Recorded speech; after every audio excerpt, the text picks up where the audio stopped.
자, 레인드 노이스 35화 시작하도록 합니다. 예. 첫 번째 기사입니다. 예, 8월 19일입니다. 현대차 4,000명 정규직 전원. 예. 예, 현대자동차 노사가 그 사내 하청 근로자가 5,500여 명에 이른다고 합니다. 예. 자, 이제 정규직으로 특별 채용하는 이제 잠정 합의안을 마련을 했는데요. 일단 첫 번째로는 이제 내년 말까지 예. 4천여 명을 예. 이제 우선 특별 채용을 한다. 그렇죠.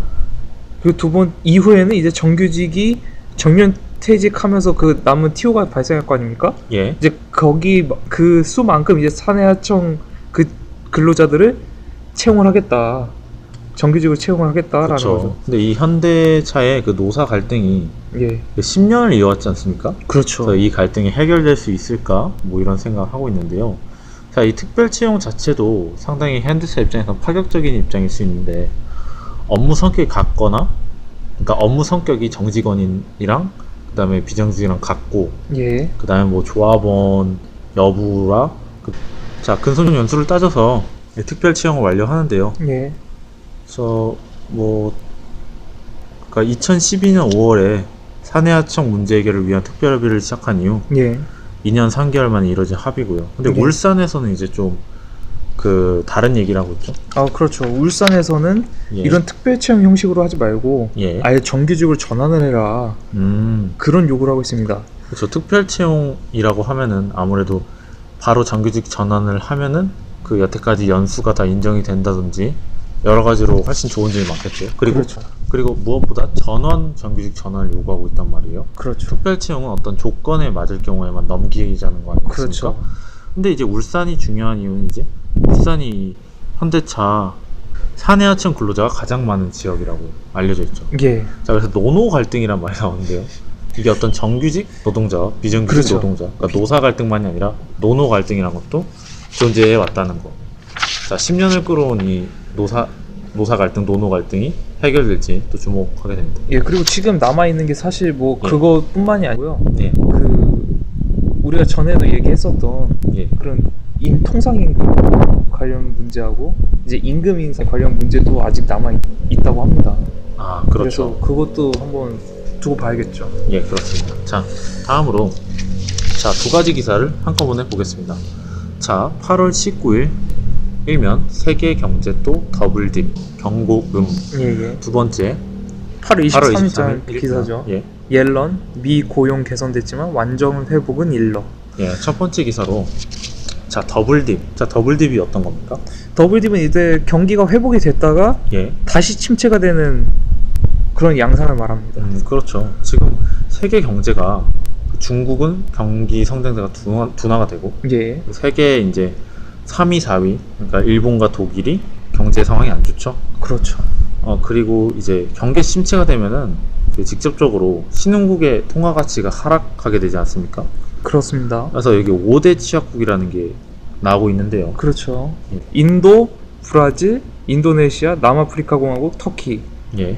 지금 이 5대 취약국의 통화 가치 하락에 베팅하는 그런 옵션 가격이 예. 5개월 만에 가장 높은 가격을 나타내고 있다라는 거죠. 예, 그러니까 이 통화 가치가 하락할 거라고 전부 점치고 있다는 얘기가 되고요. 지금 유로존하고 그쪽도 문제인 거죠. 그러니까 유로존이 이제 글로벌 경제의 약 17%를 차지하는 예. 그 유로존 경제가 그렇지 않습니까? 그렇죠. 근데 이제 성장이 이제 조금 상승하거나 멈춘 상태이고요. 독일이나 프랑스 같은 예. 경우요. 그래서 이제 그리고 이제 러시아 같은 경우에 러시아 제재라는 표현이 나오는데요. 예. 같은 경우에 이제 크림반도 강제 병합. 그렇죠. 그다음에 이제 우크라이나에 이제 반군을 지원했다던가 예. 뭐 이런 쪽으로 해서 미국이랑 EU에서 금융 제재, 무기 수출 금지, 군수 물자 뭐 수출입 제한 뭐 이런 걸 러시아에 걸어버렸어요. 예, 맞습니다. 그러니까 이제 러시아 쪽에서도 이제 반발해서 그 미국 쪽이나 EU 쪽에 관해서 1년 동안 뭐 농산물이나 식품 같은 것을 또 수출을 하지 않겠다. 뭐 이런 식으로 그런 일이 있었거든요. 예. 자, 이런 것들이 또 세계 경제에 당연히 타격을 줄 수밖에 없죠. 자, 그럼 이 디플레에 직면한 유로존.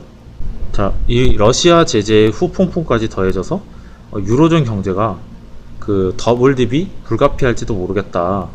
중국도, 유럽도, 뭐 아시아, 일본도 어디 하나 믿을 곳이 없는 거죠. 세계 경제가 어딘가는 라이징이 돼야지 세계 경제가 빵 뜨는 건데.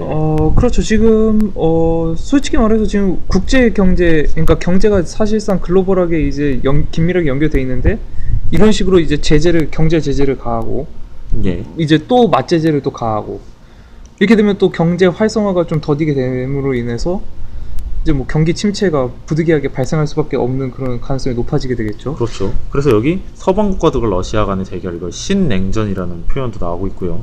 그래서 이제 그거에 연결해서 자 23일자 기사로 넘어왔는데요. 예. 이 FED, 미 중앙은행에 그 제닛 옐런이 있지 않습니까? 예. 미국 고용이 개선됐지만 아직 회복은 이르다. 그러니까 지금 금리 인상을 아직 언급을 확실하게 하진 않았어요. 그러니까 예. 고용 그 지표가 예. 어느 정도 개선됐다고 봤을 때 이제 그때 금리를 올리겠다라고 네, 의견을 표명했었죠. 그렇죠. 이 고용 시장이 회복이 빨라지면 금리를 보다 일찍 올릴 수가 있고, 고용 시장 회복이 별로 안 되면, 시장이 별로 안 좋으면 금리 인상을 좀 지연하겠다라고 했는데, 자 어째서 이제 금리 인상과 고용 시장이 이렇게 관계를 갖는 겁니까? 금리를 섣불리 인상하게 된다면 예, 이제 금리가 높아지면 그러면 자연스럽게 시중에 돈이 덜 풀리게 되는 효과를 볼 수가 있겠죠. 어떤 저축이라든지 이렇게 빠지게 되겠죠. 덜 풀리게 됨으로 인해서 사람들이 이제 소비가 좀 적게 될 거고, 예, 소비가 적게 된 만큼 이제 생산을 또 적게 하겠죠. 그렇죠. 그러면 고용 창출이 덜 된다는 얘기죠. 시장 경기가, 고용 경기가 좋을 때 이제 금리를 인상하겠다. 그렇죠. 괜히 금리를 섣불리 인상했다가 시장이 안 좋아질 수 있으니까. 그렇죠. 지금 가뜩이나 지금 미국이 아직 회복 초창기의 그런 그 지표를 보이고 있거든요. 아직 그렇죠. 회복이 완전하게 된 게 아니기 때문에 섣불리 올렸다가는 다시 그렇죠. 또 경기 침체에 빠질 수 있다. 일단 그래서 이제 제닛 옐런이 23일에 잭슨홀에서 연설을 한 내용을 가지고 이러는 거잖아요. 예, 그렇죠. 근데 이제 뭐 조기 금리 인상을 시사했다, 아니다, 달라진 게 없다, 이렇게 예. 의견이 분분하니까 이 제닛 옐런이 매파냐 비둘기파냐. 왜 하는 걸까요? 그걸 왜 매파 건드리- 비둘기파가 합시다 그냥. 이런 얘기가 나와요. 예. 그럼 이제 매파 같은 경우에는 물가 안정을 추구하는 그런 파고, 비둘기파는 이제 고용과 성장을 중시해서 통화 확장을 추구하는 예. 그런 파라고 하는데, 기존에는 원래 비둘기파라고 기존엔 알려져 비둘기파였어요. 있었는데, 예, 예. 그러니까 중립적인 상황으로 가지 않았느냐, 이런 얘기가 있고요. 이어져서 이제 유럽이 일본식 장기 불황으로 가고 있다, 이런 의견이 많이 나오고 있거든요. 유럽은 구조적으로 옛날부터 복지라든지 이런 게 너무 잘 돼 있긴 한데, 그러니까 윗세대가 아랫세대의 돈을 약간 빌려서 쓴다고 해야 되나요? 예. 약간 땡겨서 쓴다는 감이 있었어요. 그래서 유럽 자체가, 유로존 자체가 지금 독일이랑 프랑스라든지 이렇게 경기 위축이 되고, 이탈리아는 트리플 딥 이렇게 되면서 유럽 경제 정책이 긴축 위주의 잘못된 경제 정책을 펼쳤기 때문에 지금 이제 양적 완화를 추진하지 않고 인프라 투자를 늘리지 않았기 때문에 이런 일본 같이 그 장기 불황에 빠질 가능성이 높다고 하고 있거든요. 예. 그래서 이제 미국이나 일본처럼 유럽도 양적 완화를 해야 되지 않느냐, 뭐 이런 시각도 나오고 있습니다. 예. 다음 기사입니다. 예, 8월 25일자 기사죠. 예, 지방갈 공기관 빌딩 10조 매물 폭탄. 예, 서울에 있는 공기관이나 아니면 공기업이요, 예. 수도권에 있는 그런 공기업의 그 건물들이 있잖아요. 예, 그게 이제 다 그 기관들이 세종시로 이동한단 말입니다. 예, 아니면 뭐 지방 혁신도시라든지 세종시라든지. 그렇죠. 그쵸, 그런데 그러면 그 지금 남아 있는 그 수도권에 있는 그런 건물들, 그쵸, 그 건물들은 어떻게 처리가 될 것이냐라는 그쵸. 게 지금 문제가 되고 있단 말이죠. 기존에 서울 수도권에 이제 있었는데요, 건물들이. 예. 공기업들이 있었잖아요. 근데 이전하면서 파는데 이게 실제로 지금 팔리지 않은 공공기관 사옥, 그리고 이제 그 땅이라든지 이런 것들이 이제 실제 매각금대로 추산을 하면은 예. 7조 가량에 이른다고 하고 있거든요. 예. 뭐 장부상에는 뭐 5조 6천억 원 이렇다고 하는데 실제로 7조에 이른다고 하고요. 그 다음에 이제 매각된 것으로 잡혔는데 실제로는 이제 다시 팔아야 되는 거 있지 않습니까? 왜냐면 정부가 지정해서 우선 매입 기간을 정한 게 있단 말이에요. 예를 그러니까 거의 들면 강제로 매입을 예, 한 그런 예를 기관들이죠. 들어서 뭐 LH나 캠코라든지 LH 한국토지주택공사 같은 예. 경우에는 이제 정부가 정한 우선 매입 기간이 이제 억지로 사들였기 때문에 다시 어차피 재매각을 해야 된다는 예, 그렇기 그렇죠. 때문에 그렇게 재매각 예정인 게 또 3조가 있단 말이에요. 그래서 7조 플러스 3조 하면은 10조가 그래서 이제 헤드라인이 매물 폭탄이라고 나오는 거 아니겠습니까? 그렇죠. 10조가 이제 팔아야 될 건데 자 근데 이 땅들이 이 서울 수도권에 있다지만 사실 별로 매력적인 땅은 아니었단 말이에요. 그죠? 아, 그렇죠. 그러니까 이게 왜 안 팔리냐? 예. 그리고 보면 일단 입지가 그렇게 썩 좋은 편이 아니에요. 이 건물들이 예, 몇 맞습니다. 개만 좋아요. 몇 예. 개만 좋고 이제 나머지는 다 그다지 그렇게 뭐 부동산의 큰 손이 예. 그 움직일 만한 그런 뭐 그 입지에 그 있다는 그 지역에 그 위치하지 않고 있다는 거고. 그렇죠. 그리고 뭐 건물의 특성도 있는데 이 공기업이다 보니까 예를 들면 뭐 경기 남양주에 있는 영화진흥위원회 그 촬영소를 보면은 거기가 어떤 촬영지 세트장으로 쓰던 그런 시설이었단 말이에요. 예. 근데 영화 촬영 시설이 있던 세트장이 있는 건물을 팔려다 보니 사실 그런 건물이 필요한 그 뭐야 사기업은 별로 없잖아요. 그렇죠. 그러면은 사실상 거길 다 리모델링 해야 된다는 얘긴데 그러자면 이거를 사고 싶은 마음이 들 리가 없죠. 그러니까 이제 LH 사업 같은 경우에도 지금 뭐 4번 유찰이 됐다는 거 아니겠습니까? 그렇습니다.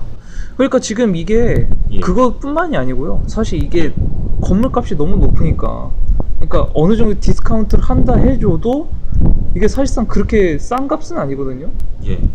그렇기 때문에 이렇게 막상 이렇게 덤벼들어서 사기가 좀 부담스러운 거죠. 그만큼 수익 창출도 날까 의문이기도 그쵸. 하고. 게다가 이 부동산이란 것 자체가 우리나라 경기가 2008 세계 글로벌 금융 위기 이후에 우리나라 부동산 경기가 호황이었던 적이 없잖아요. 그렇죠. 그러니까 그 영향이 아직도 남아 있고, 그리고 기업들이 지금 뭐 다들 잘 나가는 상황인 모르겠는데 이렇게 커다란 매물을 사기에는 그 10조가 지금 시장에 다니고 있는데 이거를 사기에는 참 힘들다는 얘기죠. 그래서 이제 지자체가 나서야 된다. 이런 여러 가지 아이디어가 나오고 있어요. 이게 좀 가장 그래도 현실성이 있어요. 가격 등 매각 조건을 다양화하는 게 바람직하다. 네. 라는 거죠. 그래서 뭐 여기 리스백이라는 게 나오는데요. 그러니까 뭐 파는 사람이 일정 기간 동안 그 투자 수익률을 보장해 주는 거죠. 그렇죠. 그러니까 뭐 투자 수익을 못 뽑았다 하면은 이제 판 사람이 좀 이렇게 돈을 좀 주는 거겠죠, 얼마쯤. 근데 그게 말이 되겠습니까, 이게. 그 자리가 무슨 황금 자리도 아니고 당연히 투자 수익률 안 할 텐데. 그리고 투자 수익률 좀 리스백 좀 받겠다고 사는 것도 미친 짓이고. 그렇죠. 앞으로 장기적으로 봤을 때 그게 투자 수익률 나야 사실 사는 건데. 아, 맞습니다. 그래서 이게 융통성 있게 매각을 추진하라고 하는데 전문가들은 뭐 매각을 활성화할 수 있다는데 사실 전문가들 자신도 안 살 거예요. 안 사라고 할 겁니다. 다른 데 가면은. 네, 다른 데서 제가 더 나면. 그래서 생각한 게 아마 그 임대 쪽은 그건 괜찮지 않을까 싶어요. 예, 그러면 아마 손해가 약간 손해를 많이 볼 것 같습니다. 이걸로 인해서 뭐 헐값에 넘기든 임대를 시키든 뭐 땅을 놀려놓든지 간에 이게 진짜 와, 이 세종시 이전이 진짜 뭐 쉬운 게 아니었어요, 진짜. 그렇죠. 솔직히 세종시 간다고 해도 뭐 국회 그 공무원들이 뭐 일을 열심히 할 것 같지 않은데. 더 열심히 안 하죠. 그렇죠. 감시 감독이 없잖아요. 그렇죠. 자, 8월 25일 마지막 기사입니다. 자, 시드는 기업가 정신창업 한국 OECD국 중 꼴찌. 예. 자, OECD국이 34개 국가란 말이에요. 근데 여기서 창업을 크게 두 가지로 나누고 있어요. 뭐 세 가지인데. 예. 하여간. 일단은 기회추구형 창업이 있고, 그다음에 두 번째가 이제 생계형 창업. 그러니까 기회추구형 창업이 그거 아니까 뭐 창조경제에 입각해서 새로운 그 어떤 환경이 변하고 있잖아요. 어떤 위기와 기회가 동시에 생기지 않습니까? 그렇죠. 근데 이 기회를 잡아서 어떤 기존 소득 수준을 넘고자 하는 것 굉장히 어렵게 돼 있는데, 그러니까 아무튼 여기서 말하는 거는 환경 변화에 따른 거니까 아마 최신 트렌드에 맞춰서 뭐 3D 프린트라든지 뭐 어플리케이션 개발이라든지 새로운 블루오션을 창출한다든지 뭐 이런저런 그 아주 새로운 형태의 사업을 추진하는 거 있잖아요. 아니 융합형 형태의 사업, 이런 걸 기회추구형 창업이라고 한단 말이죠, 지금. 예. 근데 이런 거에 있어서 지금 최하위라는 거예요. 그렇죠. 예. 자, 이제 그리고 생계형 창업 같은 경우는 이제 뭐 치킨집, 프랜차이즈, 자영업 뭐 이런 거 있잖아요. 그러니까 기존에 있는 사업들, 기존에 이제 존재하던 사업들, 뭐 이런 거를 먹고 살기 위해서 어쩔 수 없이 창업하는 경우 있잖아요. 자기가 진짜 뭐 기업가 정신이랑 그런 거보다는 그렇죠. 먹고 살기 위해서 급해서. 예. 이거는 막상 2위라는 겁니다. OECD 예. 중에서. 예. 그러니까 하나는 34위고 하나는 2위인데, 그러니까 우리나라가 기업가 정신이 좀 부족한 거 아니냐. 예, 장애 요인을 일단 가장 적은 걸 0이라고 두고 그다음에 예. 가장 많은 그거를 수치를 6으로 봤을 때 예. 지금 우리나라는 3.01 수준으로 이제 지난해 2.9%보다 더 높아졌다는 거죠. 그렇죠. 그 점점 장애물이 늘고 있다는 소린데요. 그러니까 이런 장애물에는 이제 큰 요인이 뭐가 있을까요? 재원 부족이 예. 있을 수 있고, 그 다음에 혁신에 대한 그 높은 비용. 뭐 결국은 일맥상통한 얘기죠. 자금이 딸린다는 얘기입니다. 그렇죠. 결국 거기다가 우리 소기업 비중이 97%에 달하고 있거든요. 그러니까 고용인이 1명에서 9명인 그런데요. 예. 근데 이제 부가가치 창출 비중을 보면은 소기업의 1인당 생산성은 이제 아일랜드 다음으로 두 번째로 낮고, 그다음에 부가가치 창출 비중은 일본, 스위스에 이어서 세 번째로 낮고, 작은 기업은 굉장히 많은데 버리는 신통찮다, 이런 얘기를 하고 있는 거예요. 왜 그런지 여기서도 아주 정확하게는 말하지 못하고 있는데요. 인구가 작은 탓도 있는 것 같고요. 남이 이미 성공한 시장에서 그냥 그 성공한 모델을 그냥 다시 한번 재활용하려는 그런 마인드도 있는 것 같고요. 예, 그렇죠. 그러니까 좀 약간 리스키한 거를 좀 뭔가 피해보고자 네, 그렇죠. 하는 성향이 많이 반영되어 있는 것 같습니다. 그렇죠. 원래 리스크랑 리턴 비례하지 않습니까? 그렇죠. 그러니까 리스크한 걸 좀 선호하면 이제 그만큼 리턴이 어느 정도 예. 돌아오고. 그러니까 좀 위험을 부담하느니 그냥 고만고만하게 그냥 부가가치 창출보다는 그냥 먹고 사는 위주로. 그렇죠. 창업을 적당 하는 일정 경우가 안정적인 있다. 소득을 좀 벌겠다라는. 저는 뭐 국가적으로 봤을 때는 안 좋은 얘기인데 개인적으로 봤을 때는 많이 공감되는 대목입니다. 그렇긴 뭐 리스크를 하죠. 추구한다기보다 사실 무서우니까요. 쉽진 않은 얘기죠. 우리나라가 또 패자부활전이 잘 안 되는 나라니까 그렇죠. 사회 분위기가 좀. 장애물 중에서도 재원 부족이 일단 손꼽히고 있으니까요. 회생 절차를 좀 뭔가 좀 강구를 해줬으면 좀 뭔가 사업가 정신이 좀 더 발휘되지 않을까 싶습니다. 자, 리와인드 노믹스 마치도록 하겠습니다. 예, 감사합니다.